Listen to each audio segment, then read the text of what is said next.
Namaskar, brothers and sisters, ladies and gentlemen, students, scholars, teachers, trainers, professionals, officials, listener, learners.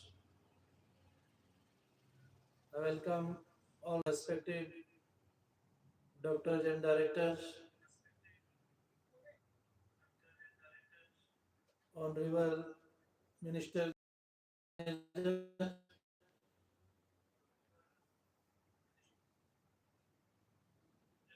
honorable advocates, and fragile administrative advisors. It is really nice time, nice place, nice action that we are describing our holy Indian spiritual identities in the form of unity in diversity. The most influential is in English literature. Our English scholars learns the age of romanticism.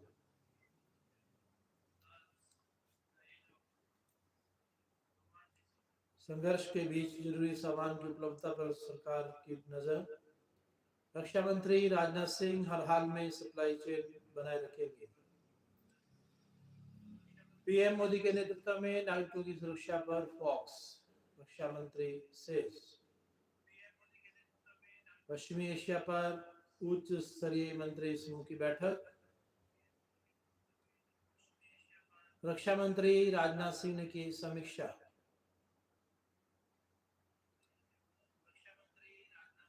Petrol, diesel और LPG की supply सुनिश्चित कर रही है सरकार।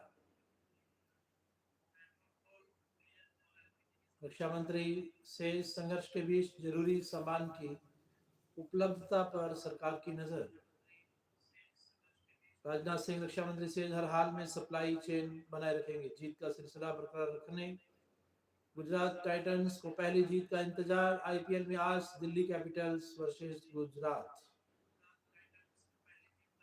Candidate tournament, Divya Deshmukh का शानदार प्रदर्शन। 8वें दौर में दिव्या देशमुख जीत के साथ दिव्या ने संयुक्त बढ़त बनाई। रक्षा मंत्री राजनाथ सिंह ने की समीक्षा। वैशाली ने कजाकिस्तान की बिबिसारा असूबिया के खिलाफ 8 राउंड के बाद वैशाली 4.5 अंकों के साथ संयुक्त शीर्ष पर। संघर्ष के बीच जरूरी सामान की उपलब्धता पर सरकार की नजर। रक्षा मंत्री राजनाथ सिंह से हर हाल में सप्लाई चेन बनाए रखेंगे। बैडमिंटन एशियाई चैंपियनशिप में Ayush. Billie Jean King cup में भारत को मिली हार। थाईलैंड ने भारत को 2-1 से हराया। भारत का अगला मुकाबला न्यूजीलैंड से होगा। पश्चिमी एशिया पर उच्च स्तरीय वार्ता। रक्षा मंत्री राजनाथ सिंह ने की समीक्षा। सलीमा टेटे की कप्तानी में उतरेगी भारतीय महिला टीम। हॉकी इंडिया ने अर्जेंटीना दौरे के लिए घोषित की टीम। संघर्ष के बीच जरूरी सामान की उपलब्धता पर सरकार की नजर। एशियन रेसलिंग में आज नितेश खेलेंगे फाइनल मुकाबला। ललित ने रक्षा मंत्री राजनाथ सिंह पीएम मोदी के नेतृत्व में नागरिकों की सुरक्षा पर फोकस। पश्चिमी एशिया पर उच्च स्तरीय मंत्री समूह की बैठक। रक्षा मंत्री राजनाथ सिंह ने की समीक्षा।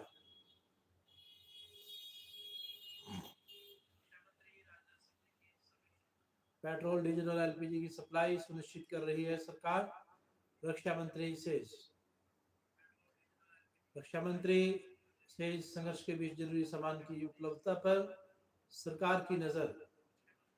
रक्षा मंत्री राजनाथ सिंह हर हाल में सप्लाई चेन बनाए रखेंगे। Now let us go through the age of romanticism, 1800 to 1850. The second creative period of English literature. The first half of the 19th century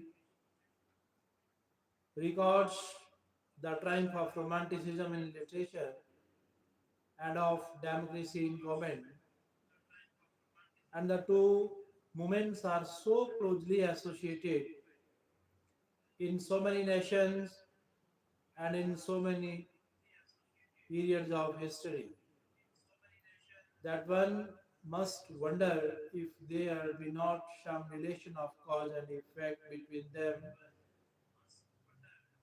just as we understand the tremendous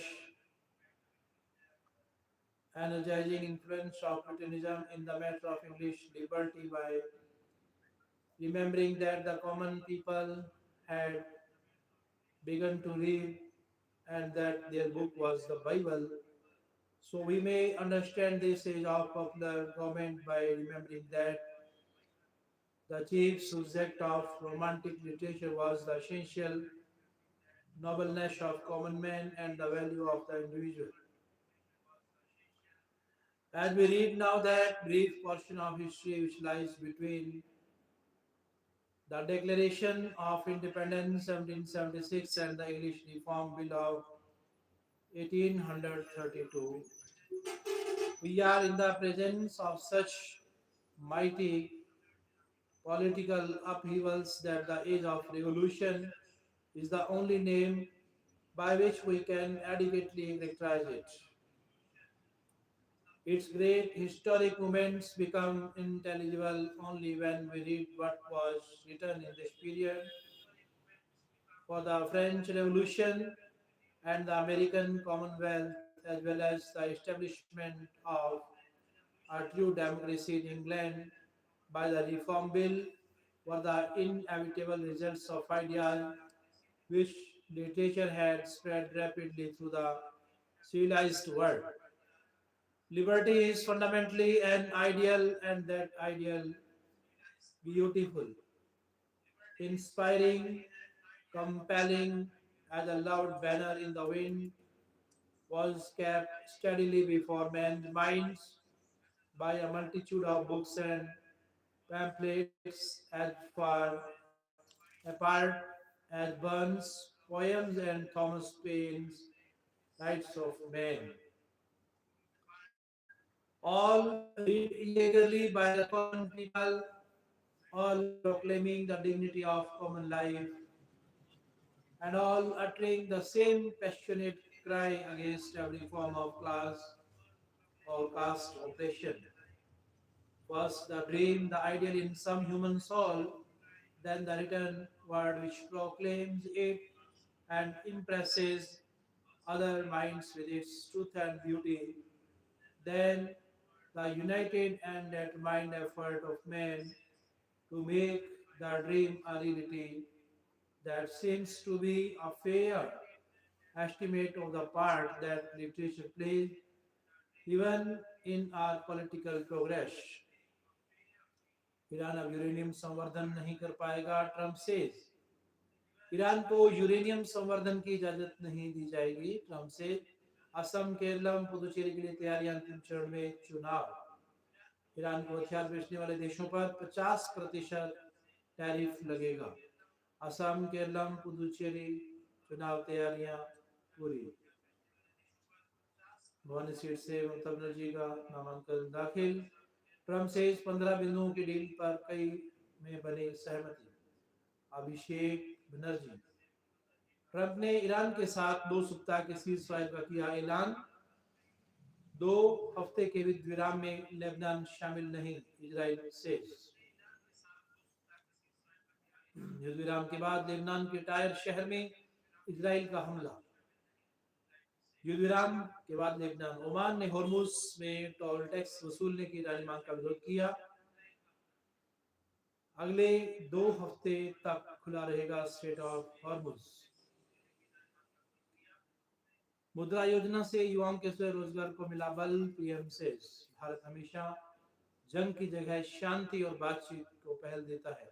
पश्चिमी Asia के बढ़ते तनाव के बीच अहम कूटनीतिक मोड़। RBI ने repo rate 5.25% पर बरकरार रखा। अमेरिका ईरान के बीच 2 हफ्ते के युद्ध विराम पर सहमति। असम, केरलम, पुदुचेरी चुनावी तैयारियां एक ही चरण में डाले जाएंगे वोट। कई शर्तों पर युद्ध विराम 2 हफ्ते तक। बिटवीन अमेरिका एंड ईरान कैसे लिखी गई सीज फायर की स्क्रिप्ट। पश्चिमी एशिया में बढ़ते तनाव के बीच अहम कूटनीतिक मोड़। ट्रंप ने ईरान के साथ ट्रंप अपने सभी सैन्य लक्ष्यों के साथ। Now let us go through historical summary. The period we are considering begins in the later half of the reign of George III and ends with the accession of Victoria in 1837, when on a foggy morning in November 1783, King George entered the House of Lords and in a trembling voice recognized the independence of the United States of America. He unconsciously proclaimed the triumph of that free government by free men, which had been the ideal of English literature for more than 1,000 years. Though it was not till 1832, when the Reform Bill became the law of the land, that England herself learned the lesson taught her by America and became the democracy of which her writers had always dreamed. The half century between these two events is one of the great turmoil, yet of steady advance in every department of English life. The storm center of the political unrest was the French Revolution, that frightful uprising which proclaimed the natural rights of men and the abolition of class distinction. Its effect on the whole civilized world is beyond computation. Patriotic clubs and societies multiplied in England, all asserting the doctrine of liberty, equality, fraternity, the watchwords of the revolution. Young England, led by Pitt the Younger, hailed the new French Republic and offered it friendship. Old England pardons no revolutions but her own, looked with horror on the turmoil in France, and misled by Burke and the novels of the realm, forced the two nations into war.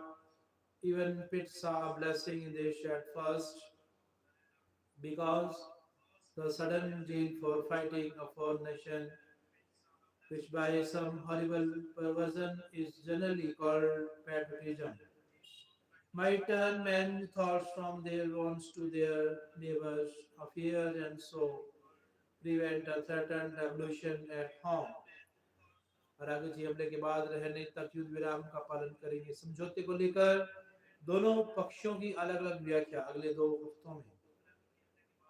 Iran America के बीच युद्ध विराम, मुद्रा योजना से युवाओं के स्वरोजगार को मिला बल, पीएम से नए वित्त वर्ष की पहली मौद्रिक नीति की आज हुई घोषणा।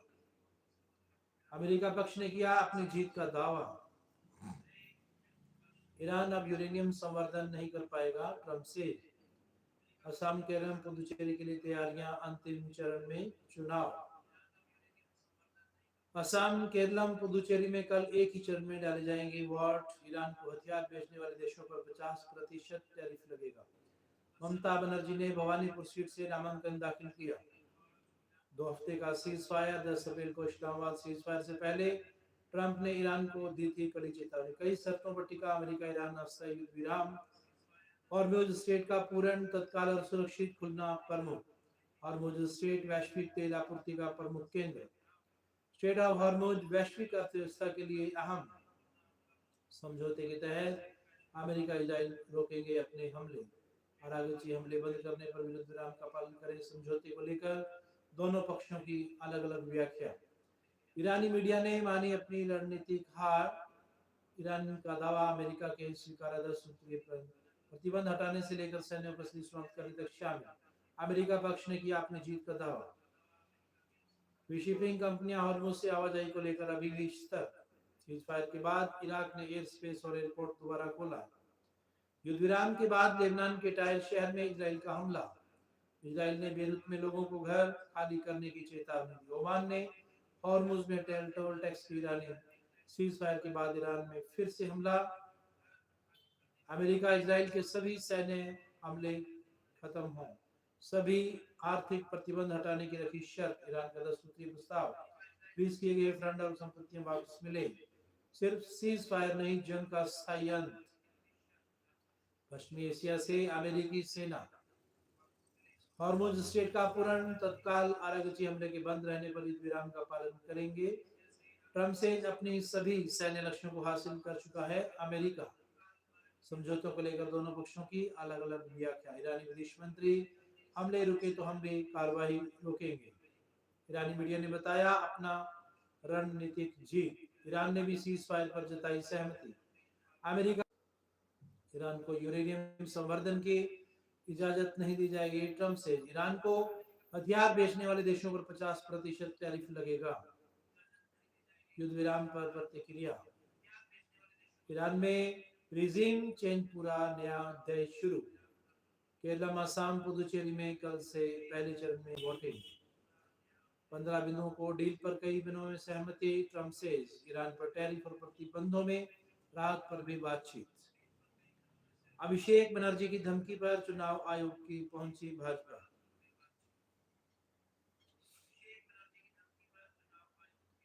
युद्ध विराम के बाद लेबनान के टायर शहर में इजराइल का हमला।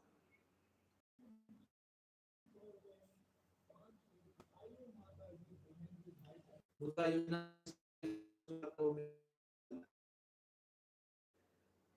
पश्चिम एशिया में बढ़ते तनाव के बीच अहम कूटनीतिक the idea of writing his Scottish romances to other women who attained a more or less lasting fame were Hannah More, poet, dramatist, and novelist, and Jane Porter, whose Scottish chiefs and thaddeus of Warsaw are still in demand in our libraries. Beside this were Fanny Bunny, Madame de Alblay, and several other writers whose works in the early part of the 19th century raised women to the high place in literature. In this age, in this romantic age, literary criticism became firmly established by the appearance of such magazines as the Edinburgh Review 1802, the Quarterly Review 1808, Blackwood's The Spectator 1828, the Athenaeum 1828, and the Pressure magazine 1830. These magazines, edited by such men as Francis Jeffrey, John Wilson, who is known to us as Christopher North, and John Gibson Lockhart, who gave us the life of Scott, exercised an immense influence on all subsequent literature. At first, their criticisms were largely destructive, as when Jeffrey hammered Scott, Wordsworth, and Byron most unmercifully, and Lockhart could find no good in either Keats or Tennyson, but with added wisdom, criticism assumed its true function of construction, and when these magazines began to see and to publish the works of unknown writers like Hazlitt, Lamb, and Legin, and they discovered the chief mission of the modern magazine, which is to give every writer of ability the opportunity to make his work known to the world. Korea ने पूर्वी सागर की और दागी ballistic मिसाइलें पूर्वी तटीय इलाके one सन से दागी मिसाइलें, योजना से युवाओं को स्वरोजगार पीएम से। बीते 2 दिनों में उत्तर कोरिया का दूसरा मिसाइल परीक्षण, दक्षिणी कोरिया ने की मिसाइल परीक्षण की कड़ी निंदा। आरबीआई ने रेपो रेट 5.25%। असम, केरल, पुदुचेरी के लिए तैयारियां, अंतिम चरण में चुनाव। यूरोपीय संघ से किया मध्यस्थता का अनुरोध। कोरियाई प्रायद्वीप में फिर से बढ़ा तनाव। ममता बनर्जी ने भवानीपुर सीट से नामांकन किया दाखिल। अभिषेक बनर्जी की धमकी पर चुनाव आयोग पहुंची भाजपा। कोरियाई प्रायद्वीप में फिर से बढ़ा तनाव। कोरियाई प्रायद्वीप में फिर से बढ़ा तनाव। ट्रंप से अपनी सैन्य संरक्षण हासिल कर चुका है अमेरिका। उत्तर कोरिया ने पूर्वी सागर वीरानी विदेश मंत्री। The of the poets of romanticism. William Wordsworth, 1770 to 1850. William Wordsworth, who born in 1770 and died in 1850.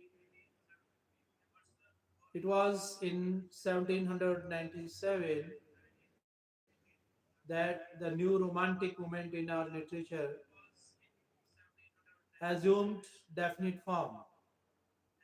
Wordsworth and Coleridge retired to the Quantock Hills, Somerset, and there formed a deliberate purpose to make literature adapted to interest mankind permanently, which they declared classic poetry could never do. Helping the two poets was Wordsworth's sister Dorothy, with a woman's love for flowers and all beautiful things, and a woman's divine sympathy for human life. Even in its loveliest forms, though a silent partner, she furnished perhaps the largest share of the inspiration which resulted in the famous lyrical ballads of 1798. In their partnership, Coleridge was to take up the supernatural or at least romantic, while Wordsworth was to give the charm of novelty to things of every day by awakening the mind attention from the lethargy of custom and directing it to the loveliness and the wonders of the world before us. The whole spirit of their work is reflected.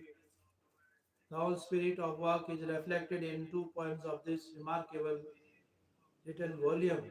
The Rime of the Ancient Mariner, which is Coleridge's masterpiece, and lines written in a few miles above Tintern Abbey, which expresses Wordsworth's poetic creed and which is one of the noblest and most significant of our poems, that the lyrical ballads attracted no attention and was practically ignored by a public that would soon go into raptures over Byron's Child Harold and Don Juan is of small consequence. Many men will hurry a mile to see skyrockets who never notice Orion and the leads from their own doorstep. Had Wordsworth and Coleridge written only this one little book, they would still be among the representative writers of an age that proclaimed the final triumph of Romanticism. Missile प्रेक्षण को बताया अफसाना। यूरोपीय संघ से किया मध्यस्थता का अनुरोध। नए वित्त वर्ष की पहली मीट्रिक नीति की आज हुई घोषणा पीएम से। कोरियाई प्रायद्वीप में फिर से बड़ा तनाव। आरबीआई ने रेपो रेट 5.25% पर बरकरार रखा। उत्तर कोरिया ने पूर्वी सागर में दागी पूर्वी तटीय इलाके वंशन से दागी मिसाइलें। असम, केरल, पुदुचेरी में कल एक ही चरण में डाले जाएंगे वोट। बीते 2 दिनों में उत्तर कोरिया का दूसरा मिसाइल, दक्षिणी कोरिया की मिसाइल परीक्षण की कड़ी निंदा। अभिषेक बनर्जी की धमकी पर चुनाव आयोग पहुंची भाजपा। मिसाइल परीक्षण को बताया उकसावे की कार्यवाही। ट्रंप ने ईरान के साथ 2 सप्ताह के सीज फायर का किया ऐलान। ट्रंप से अपने सभी सैन्य लक्ष्यों को हासिल कर चुका है अमेरिका। कोरियाई प्रायद्वीप में फिर से बढ़ा तनाव। ईरानी विदेश मंत्री, हमले रुके तो हम भी कार्रवाई रोकेंगे। उत्तर कोरिया ने पूर्वी सागर की ओर दागी बैलिस्टिक मिसाइलें। ईरान ने भी सीज फायर पर जताई सहमति। पूर्वी तटीय इलाके वनसन से दागी मिसाइलें। अगले 2 हफ्तों तक खुला रहेगा स्ट्रेट ऑफ हॉर्मुज। बीते 2 दिनों में उत्तर कोरिया का दूसरा मिसाइल प्रशिक्षण। पीएम सेस ने वित्त वर्ष की पहली मौद्रिक नीति की आज हुई घोषणा। दक्षिणी कोरिया ने की मिसाइल परीक्षण की कड़ी निंदा। मिसाइल परीक्षण को बताया उकसावे की कार्रवाई। असम चुनाव, असम, केरल, पुदुचेरी में चुनाव। कोरिया प्रायद्वीप में फिर से बढ़ा तनाव। Life of William Wordsworth. To understand the life of him who in Tennyson's words uttered nothing base, it is well to read first the prelude which records the impressions made upon Wordsworth's mind from his earliest recollection until his full manhood in 1805, when the poem was completed. Outwardly, his long and uneventful life divides itself naturally into 4 periods. One is his childhood and youth in the Cumberland Hills from 1770 to 1787. Two is a period of uncertainty, of storm and stress, including his university life at Cambridge, his travels abroad, and his revolutionary experience from 1787 to 1797. Three is a short but significant period of funding himself and his work from 1797 to 1799. Four is a long period of retirement in the Northern Lake region, where he was born and where for a full half century he lived so close to nature that her influence is reflected in all his poetry.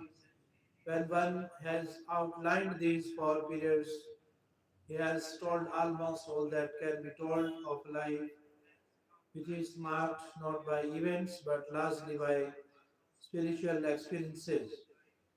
Wordsworth was born in 1770 at Cockermouth, Cumberland, where the Derwent, fairest of all rivers, loved to blend his murmurs with my nurse's song, and from his elder shades and rocky falls, and from his fords and shallows sent a voice that flowed along my dreams. It is almost a shock to one who knows Wordsworth only by his calm and noble poetry to read that he was of a moody and violent temper, and that his mother despaired of him alone among her 5 children. She died when he was but 8 years old, but not till she had exerted an influence which lasted all his life so that he could remember her as the heart of all our learnings and our loves. The father died some 6 years later, and the orphan was taken in charge by relatives, who sent him to school at Hawkshead in the beautiful lake region. Here, apparently, the unroofed school of nature attracted him more than the discipline of the classics, and he learned more eagerly from flowers and hills and stars than from his books. But one must read Wordsworth on record in the prelude to appreciate this. Three things in this poem must impress even the casual reader. First, Wordsworth loves to be alone and is never lonely with nature. Second, like every other child who spends much time alone in the woods and fields, he feels the presence of some living spirit, real though unseen, and companionable though silent. Third, his impressions are exactly like our own and delightfully familiar. When he tells of the long summer days spent in swimming, basking in the sun, and twisting over the hills, or of the winter night when, on his skates, he chased the reflection of a star in the black ice, or of his exploring the lake in a boat and getting suddenly frightened. When the world grew up and staying in all this, he is simply recalling a multitude of our own vague, happy memories of childhood. He goes out, he goes out into the woods at night to tend his woodcock snares. He runs across another boy's snares, follows them, finds a woodcock caught, takes it, hurries away through the night. And then I heard among the solitary hills low breathings coming after me and sounds of undistinguishable motion. That is like a mental photograph. Any boy who has come home to the woods at night will recognize it instantly. Again, he tells us of going birds nesting on the cliffs. Oh, when I have hung above the raven's nest by knots of grass and half-inch fisheries in the slippery rock, suspended by the blast that blew amain, shouldering the naked crag. Oh, at that time, while on the perilous ridge I hung alone, with what strange utterance did the loud dry wind blow through my ear? The sky seemed not a sky of earth, and with what motion moved the clouds. अपने सभी सैन्य लक्ष्यों को हासिल कर चुका है America, Trump says. ईरानी विदेश मंत्री, हमले रुके तो हम भी कार्रवाई रोकेंगे। ईरान ने भी सीज फायर पर जताई सहमति।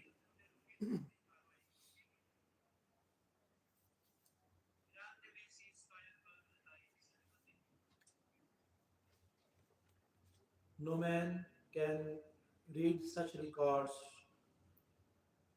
without finding his own boyhood again and his own abounding joy of life in the poet's early impressions.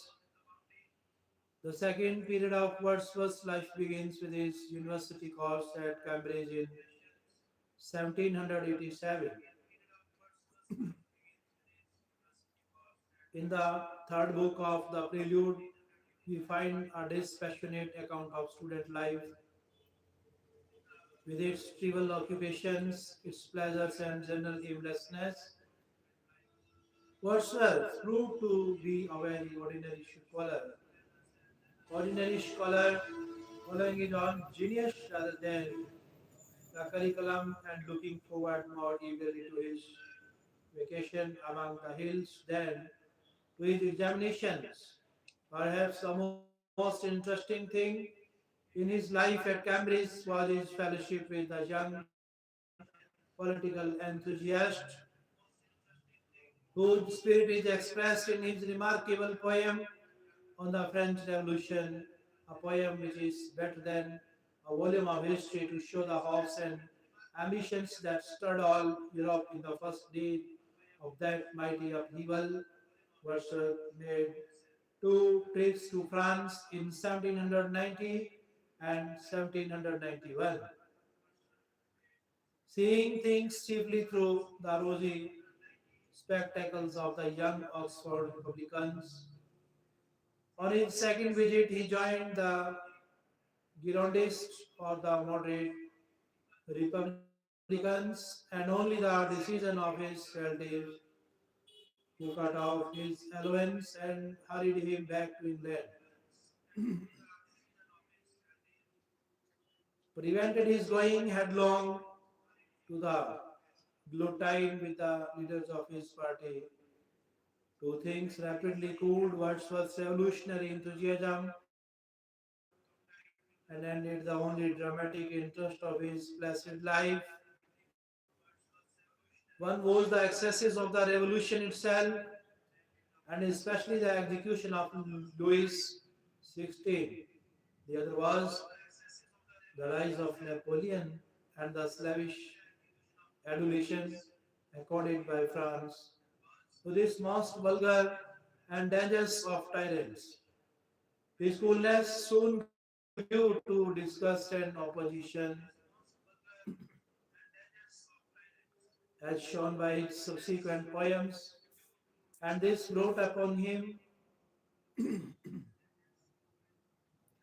the censure of Shelley, Byron, and other extremists, though it gained the friendship of Scott, who from the first had no sympathy with the revolution or with the young English enthusiasts.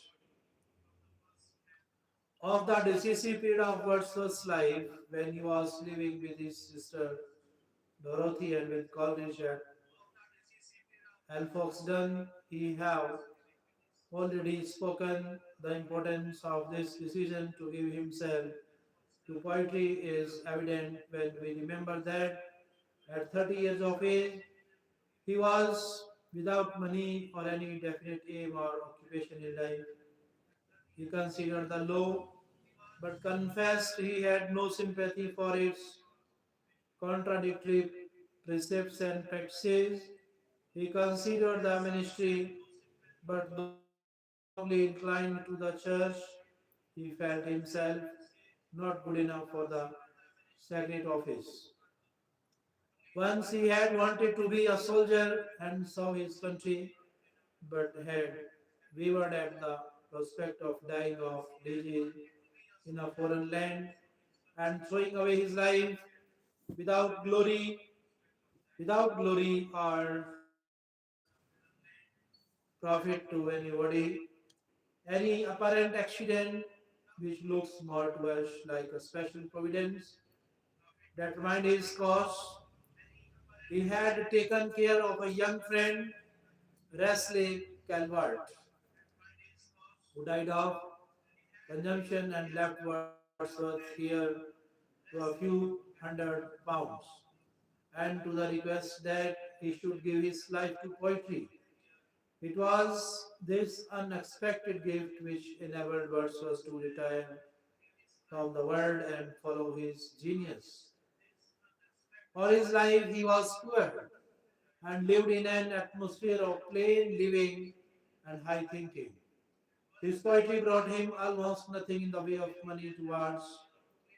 His poetry brought him almost nothing in the way of money rewards, and it was only by a series of happy accidents that he was enabled to continue his work. One of these accidents was that he became a Tory and soon accepted the office of a distributor of stamps and, and was later appointed poet laureate by the government, which occasioned Browning's famous but ill-considered poem of the Lost Leader.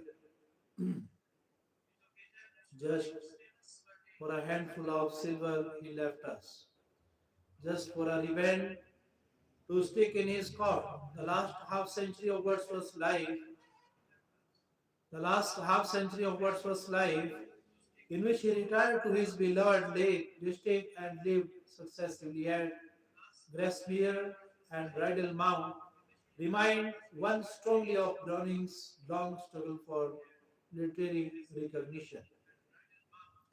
It was marked by the same steadfast purpose, the same trusted ideal, the same continuous work, and the same tardy recognition by the public.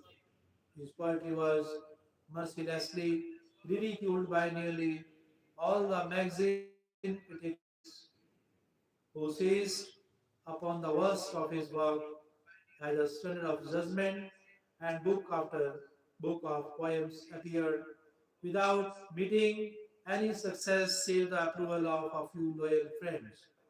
Without doubt or impatience, he continued his work, trusting to the future to recognize and approve it.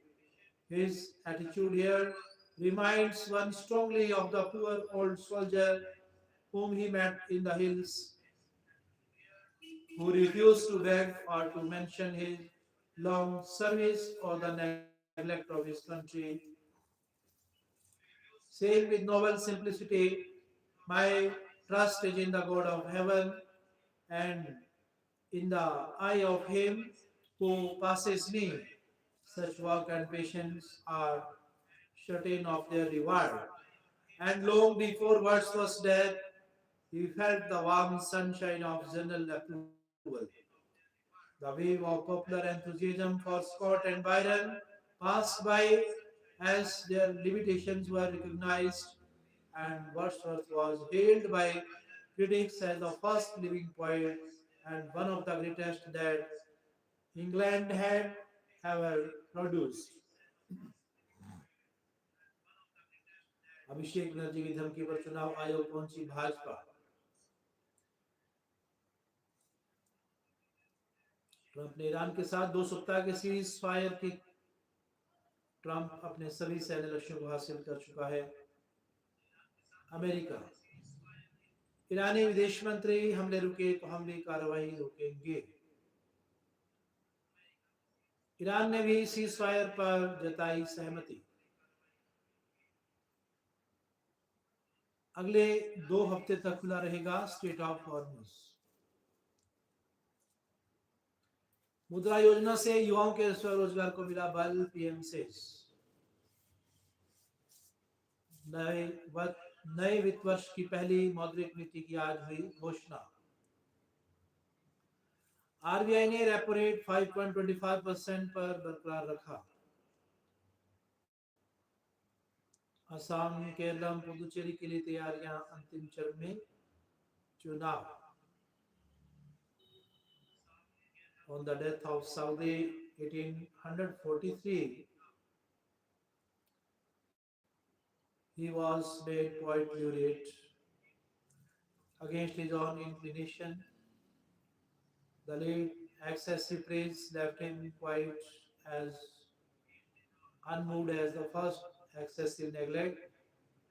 The steady decline in the quality of his work is due not, as might be expected, to self-satisfaction at success, but rather to his intense conservatism, to his living too much alone, and failing to test his work by the standards and judgment of other literary men. He died tranquilly in the he died tranquility he died tranquilly in 1850 at the age of 80 years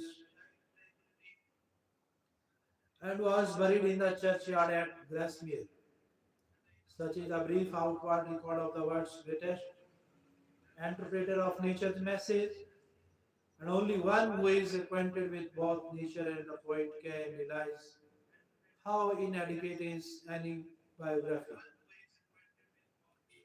For the best thing about Wordsworth must always remain unshared. It is a comfort to know that his life, noble, sincere, heroically happy, never contradicted his message. Poetry was his life, his soul was his soul was in all his work, and only by reading what he has written can we understand the man. the poetry of Wordsworth. There is often a sense of disappointment when one reads Wordsworth for the first time. And this leads us to speak first of two difficulties which may easily prevent a just appreciation of the poet's works. The first difficulty is in the reader, who is often puzzled by Wordsworth's absolute simplicity. We are so used to stage effects in poetry that beauty, that beauty unadorned is apt to escape our notice, like Wordsworth's Lucy. A violet by a mushy stone, half hidden from the eye, fair as a star when only one is shining in the sky. Wordsworth set himself to the task of freeing poetry from all its conceits, of speaking the language of simple truth, and of portraying men and nature as they are. And in this good work, we are apt to miss the beauty, the passion, the intensity that hide themselves under his simplest lines. The second difficulty is in the poet, not in the reader. It must be confessed that Wordsworth is not always melodious, that he is seldom graceful and only occasionally inspired. When he is inspired, few poets can be compared with him. At other times, the bulk of his verse is so wooden and prosy we wonder we wonder how a poet could have written it. Moreover, he is absolutely without humor, and so he often fails to see the small step that separates the sublime from the ridiculous. In no other way can we explain the idiot boy or pardon the serious absurdity of Peter Bell and his grieving jackass. अपने सैन्य लक्ष्यों को हासिल कर चुका है America, Trump says. ईरानी विदेश मंत्री, हमले रुके तो हम भी कार्रवाई रोकेंगे। ईरान ने भी सीज फायर पर जताई सहमति। अगले 2 हफ्ते तक खुला रहेगा स्ट्रेट ऑफ हॉर्मुज। मुद्रा योजना से युवाओं के स्वरोजगार को मिला बल, पीएम सेज। नए वित्त वर्ष की पहली मौद्रिक नीति की आज हुई घोषणा। आरबीआई ने रेपो रेट 5.25% पर रखा। असम, केरलम, पुदुचेरी के लिए तैयारियां अंतिम चरण में। असम, केरलम, पुदुचेरी में कल एक ही चरण में डाले जाएंगे vote. On account of these difficulties, it is well to avoid at first the longer walks and begin with a good book of selections. When we read these exquisite shorter poems with their noble lines that live forever in our memory, we realize that Wordsworth is the greatest poet of nature that our literature has produced.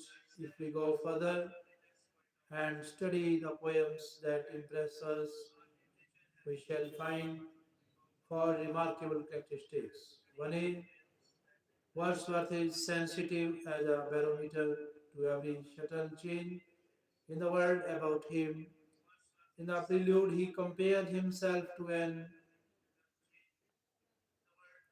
alien harp which answers with harmony to every touch of the wind, and the figure is strikingly accurate as well as interesting, for there is hardly a sight or a sound from a violet to a mountain, and from a bird note to the thunder of the cataract that is not reflected in some beautiful way in Wordsworth's poetry. Of all the poets who have written of nature, there is none that compares with him in the truthfulness of his representation. Burns, like Gray, is apt to read his own emotion into natural objects so that there is more of the poet than of nature, even in his mouse and mountain daisy.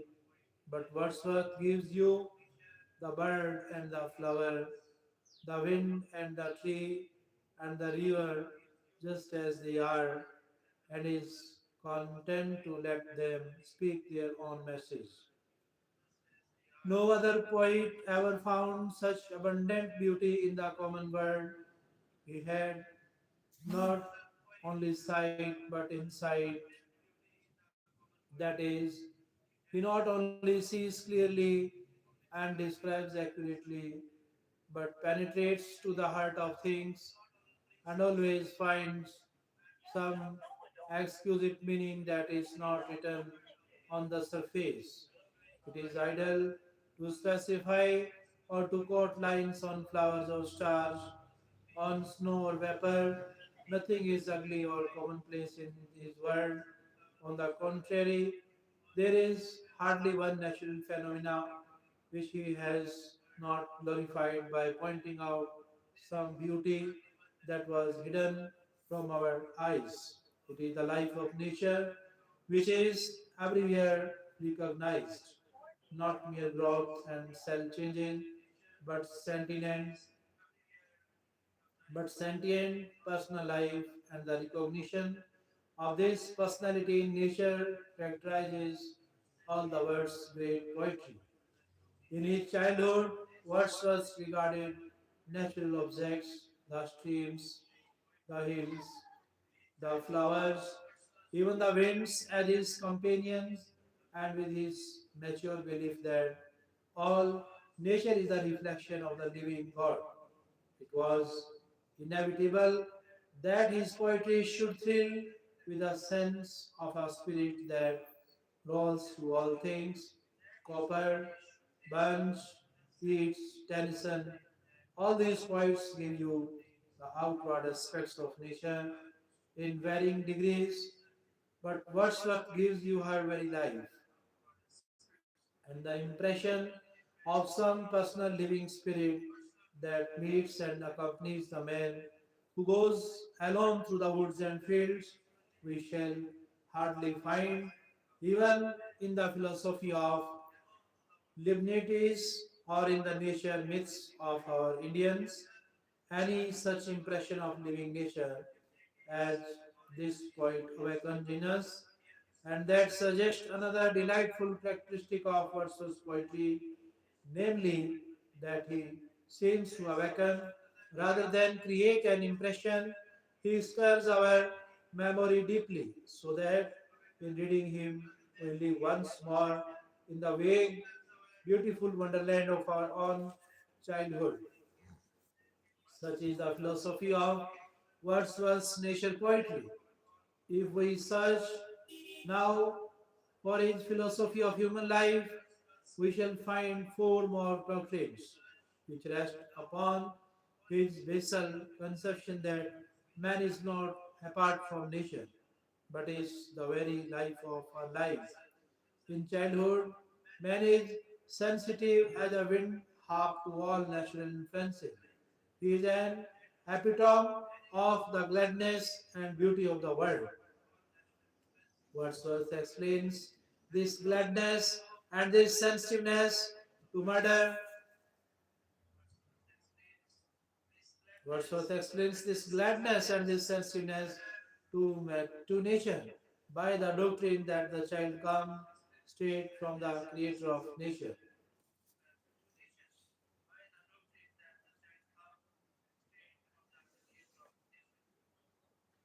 Our birth is but a sleep and forgetting. The soul that rises with us, our life is a star. It had elsewhere its setting, and cometh from afar, not in entire forgetfulness, and not in utter nakedness, but trailing clouds of glory do we come from God, who is our home.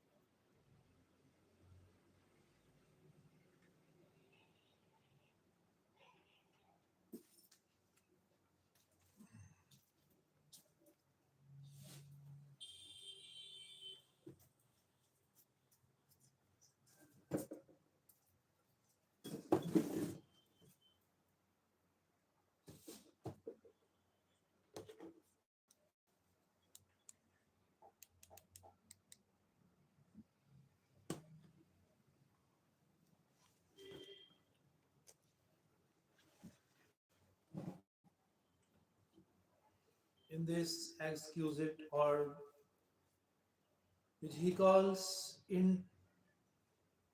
intimations of immortality from recollections of early childhood 1807. Wordsworth sums up his philosophy of childhood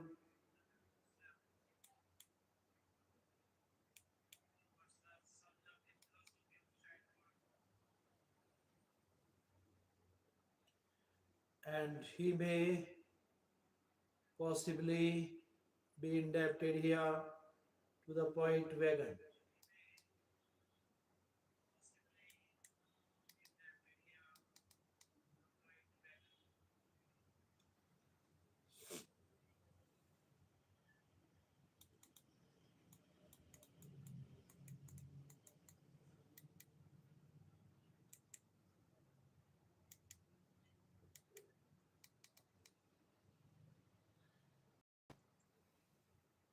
Who more than a century before had proclaimed the retreat, the same doctrine, this kinship with nature and with God, which glorifies childhood or to extend to a man's whole life and ennoble it. This is the teaching of Tinton Abbey, in which the best part of our life is shown to be the result of natural influences. According to Wordsworth, society and the crowded, unnatural life of cities tend to weaken and pervert humanity, and a return to natural and simple living is the only remedy for human wretchedness. The natural instincts and pleasures of childhood are the true standards of a man's happiness in his life. All artificial pleasures soon grows All artificial pleasures soon grow tiresome. The natural pleasures which a man so easily neglects in his work are the chief means by which we may expect permanent and increasing joy. In Tintin Abbey, the rainbow, ode to duty, and intimation of immortality, we see this plain teaching, but we can hardly read one of Wordsworth's pages without finding it slipped in unobtrusively like the fragrance of a white flower. The truth of humanity, that is, the common life which labors and loves and shares the general heritage of smiles and tears, is the only subject of permanent literary interest. Burns and the early poets of the revival began the good work of showing the romantic interest of common life, and Wordsworth continued it in Michael, the solitary reaper, to a Highland girl stepping westward, the excursions, and a score of lesser poems, Joy and Sorrow, not of princes or heroes, but in widest commonality spread, are his themes, and the hidden purpose of many of his poems is to show that the keynote of all life is happiness, not an occasional thing, the result of chance or circumstance, but a heroic thing to be won as one would win any other success by work and patience. To this natural philosophy of man Wordsworth adds a mystic element, the result of his own belief that in every natural object there is a reflection of the living God. Nature is everywhere transfused and illuminated by spirit. Man also is a reflection of the divine spirit, and we shall never understand the emotions roused by a flower or a sunset until we learn that nature appeals to the eyes of man to his inner spirit. In a word, nature must be spiritually discerned. In Tinton Abbey, the spiritual appeal of nature is expressed in almost every line. But the mystic conception of man is seen more clearly in intimations of immortality, which intimations of immortality, which Emerson calls the high water mark of poetry in the 19th century. In this last splendid ode, Wordsworth adds to his spiritual interpretation of nature and man the alluring doctrine of pre-existence, which has appealed so powerfully to Hindus and Greek in turn, and which makes of human life a continuous, immortal thing without end or beginning. Wordsworth's longer poems, since they contain much that is prosy and uninteresting, may well be left till after we have read the odes, sonnets, and short descriptive poems that have made him famous, as showing a certain heroic cost of Wordsworth's mind. It is interesting to learn that the greater part of his work, including the prelude and the excursions, was extended for a place in a single great poem to be called The Recluse, which should treat of nature, man, and society. The prelude, treating of the growth of a poet's mind, was to introduce the work, The Home at Grasmere, which is the first book of The Recluse, was not published till 1888, long after the poet's death. The Excursions 1814 is the second book of the Recluse, and the third was never completed. Though Wordsworth intended to include most of his shorter poems in this third part, and so make an immense personal epic of a poet's life and work, it is perhaps just as well that the work remained unfinished. The best of his work appeared in the lyrical ballads 1798 and in the sonnets, odds and lyrics of the next 10 years, though the Dudson, though the Dudden sonnets 1880, 1820, to a Skylark 1825, and Yarrow revisited 1831 show that he retained till past 60 much of his youthful enthusiasm. In his later years, however, he perhaps wrote too much. His poetry, like his prose, becomes dull and unimaginative, and we miss the flashes of insight, the tender memories of childhood, and the recurrence of noble lines, each one a poem that constitutes the surprise and delight of reading Wordsworth. The outward shows of sky and earth, of hill and valley he has viewed, and impulses of deeper birth have come to him in solitude, in common things that round us lie. Some random truth he can impart, the harvest of a quiet eye that broods and sleeps on his own heart. The age of romanticism. सभ्यता खत्म करते करते Trump कैसे मान गए पश्चिमी Asia में युद्ध नीति पर भारी कूटनीति नए वित्त वर्ष की पहली मौद्रिक नीति की आज हुई घोषणा अधूरी खबर नहीं हर खबर का पूरा सच आरबीआई ने रेपो रेट 5.25% पर बरकरार रखा ईरान या ट्रम्प कौन जीता जंग असम केरल पुदुचेरी के लिए तैयारियां अंतिम चरण में वोटिंग सीज फायर या फिर होगा युद्ध Assam Kerala Puducherry voting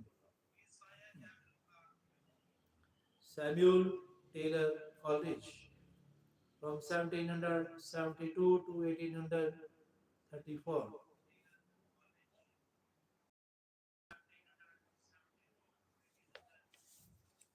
As you have heard, Wordsworth, who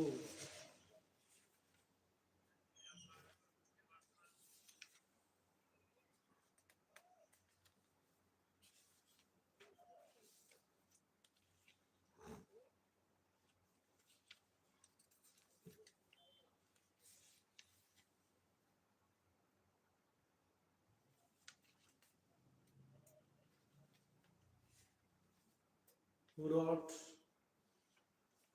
lyrical ballads in 1798,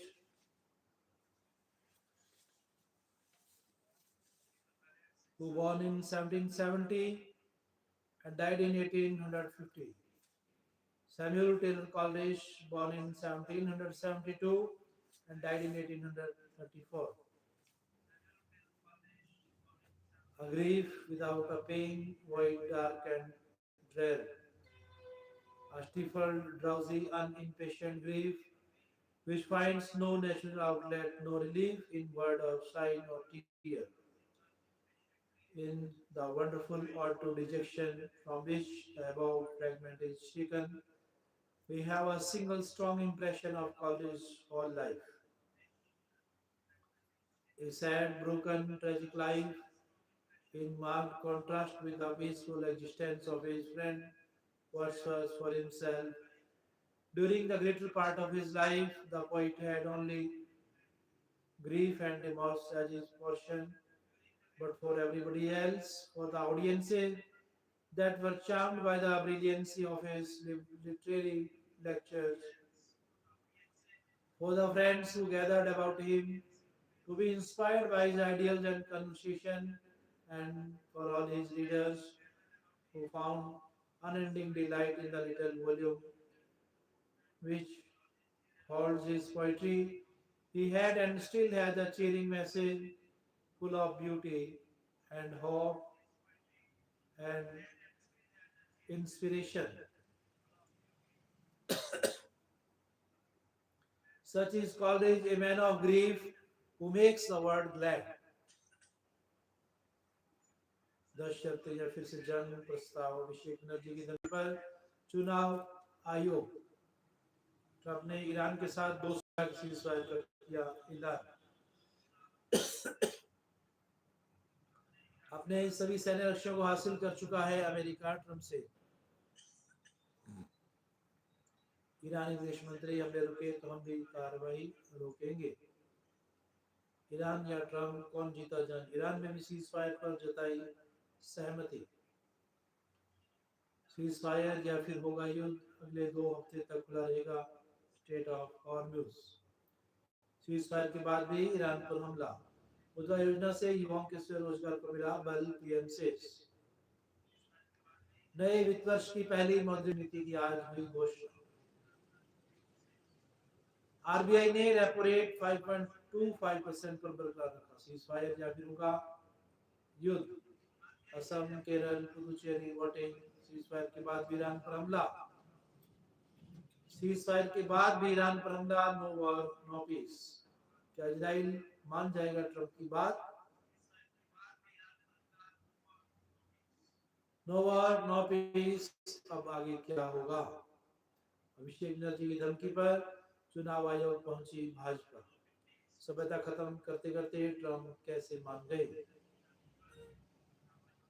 पश्चिमी एशिया में युद्ध ट्रंप ने से अपने सभी सैन्य लक्ष्यों को हासिल कर चुका है अमेरिका ईरानी विदेश मंत्री से हमले रुके तो हम भी कार्रवाई रोकेंगे ईरान ने कहा हमारी उंगलियां ट्रिगर पर हैं ईरान या ट्रंप कौन जीता जंग ईरान भी सीज फायर अगले 2 हफ्ते तक खुला रहेगा स्टेट ऑफ हॉर्मुज ट्रंप पर भरोसा करना मुश्किल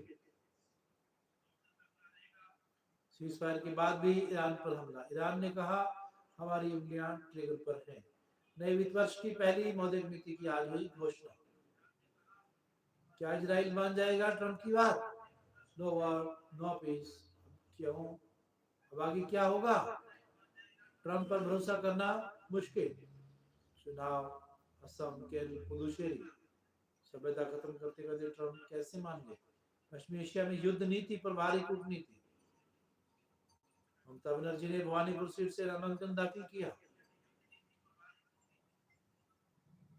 Now let us review autobiography of Samuel Taylor Coleridge.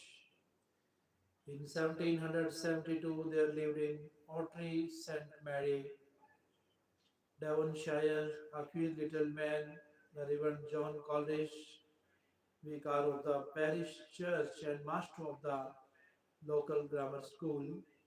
In the former capacity replaced profound sermons quoting to open mouthed rustics, long passages from the Hebrew, which he told them was the very tongue of the Holy Ghost. In the later capacity, he wrote for his boys a new Latin grammar to mitigate some of the difficulties of traversing that terrible jungle by means of ingenious bypaths and shortcuts. For instance, when his boys found the oblative is somewhat difficult case to understand, he told them to think of it as the quell quadritude case, which of course makes its meaning perfectly clear. In both these capacities, the elder Coleridge was a sincere man, gentle and kindly, whose memory was like a religion to his son and daughter. In that same year was born Samuel Taylor Coleridge, the youngest of 13 children. He was an extraordinarily precocious child who could read at 3 years of age and who, before he was 5, had read the Bible and the Arabian Nights and could remember an astonishing amount from both books. From there, from From 3 to 6, he attended a dame school, and from 6 till 9, when his father died and left the family destitute, he was in his father's school learning the classics, reading an enormous quantity of English books, avoiding novels, and delighting in humorous theological and metaphysical treatises. At 10, he was sent to the Charity School of Christ's Hospital, London, where he met Charles Lamb, who records his impression of the place and of Coleridge in one of his famous essays. Coleridge seems to have remained in this school for 7 or 8 years without visiting his home, a poor, neglected boy whose comforts and entertainments were all within himself, just as when a little child he used to wander over the fields with a stick in his hand, slashing the tops from weeds and thistles, and thinking of himself to be the mighty champion of Christendom against the infidels. So now he would lie on the roof of the school, forgetting the play of his fellows and the roar of the London streets, watching the white clouds drifting over and following them in spirit into all sorts of romantic adventure. At 19, this hopeless dreamer, who had read more books than an old professor, entered Cambridge as a charity student. He remained for nearly 3 years, then ran away because of a trifling debt and enlisted in the Dragoons, where he served several months before he was discovered and brought back to the university. He left in 1794 without taking his degree, and presently we find him a youthful Southey, a kindred spirit who had been fired to wild enthusiasm by the French Revolution, founding his famous Pantisocracy for the regeneration of human society, The Fall of Robespierre, a poem composed by the two enthusiasts, is full of the new revolutionary spirit. The Pantisocracy on the banks of the Susquehanna was to be Susquehanna was to be an ideal community in which the citizens combined farming and literature, and work was to be limited to 2 hours each day. Moreover, each member of the community was to marry a good woman and take her with him The two poets obeyed the later injunction, once marrying two sisters, and then found that they had no money to pay even their traveling expenses to the new utopia. During all the rest of his career, a tragic weakness of will takes possession of college, making it impossible for him, which all his genius and learning, to hold himself steadily to any one work or purpose. He studied in Germany, worked as a private secretary till the drudgery were upon his fixed pay. Then he went to the Rome and remained for 2 years. Lost in study, later he started the Friend.